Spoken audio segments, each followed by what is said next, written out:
So nobody here is putting any jerseys on the Raptors. Rafters. We are on the Raptors. What? That's pretty tough. That's a pretty. Come here, you little. Get over here. Put the jersey on. Put this jersey on.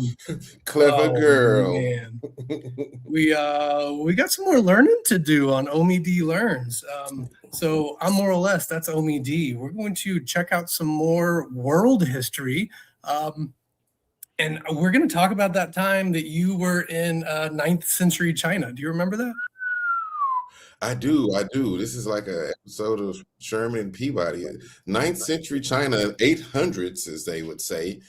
As we used to say back then. We used to say back then in the old 800s, and I was in China. I was up there, eating good, probably about to see fireworks because, they were doing it big in China back then before everybody knew about it. So you're in the Tang Dynasty. You're not a soldier. You're an alchemist. Your job isn't weapons. Your job is to find the secret to immortality. That's it. It requires fire. As an alchemist, that's the base of what you need to start doing with everything. Fire was. Okay. So you're sitting there, you're mixing minerals and herbs and metals, putting all this stuff together and grinding it up. Now, what I hear is most of the time you didn't find anything.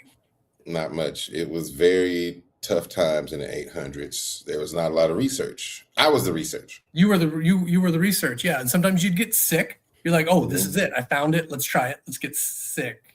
So you didn't find immortality, but I did hear that some of the things you started putting together got hot when they got mixed together. Yeah, you mixed two things together, and there was something that happened.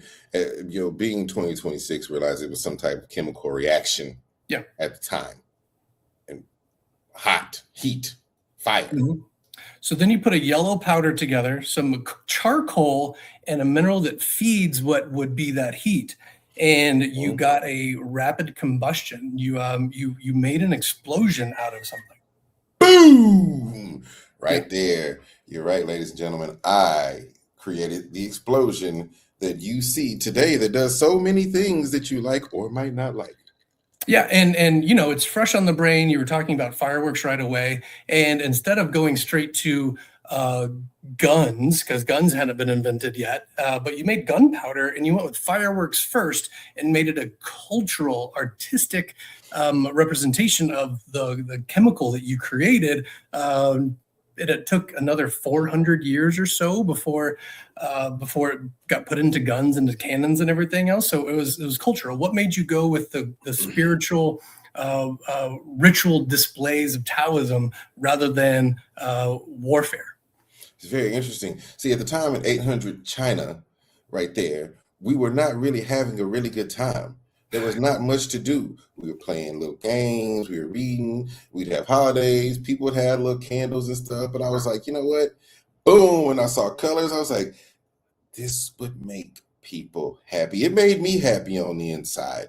So, I found a bunch of different little chemicals and stuff that made different colors when they added to the explosion. And boom! Fireworks. Hey, there he is. Happy 4th of July, America. You're welcome.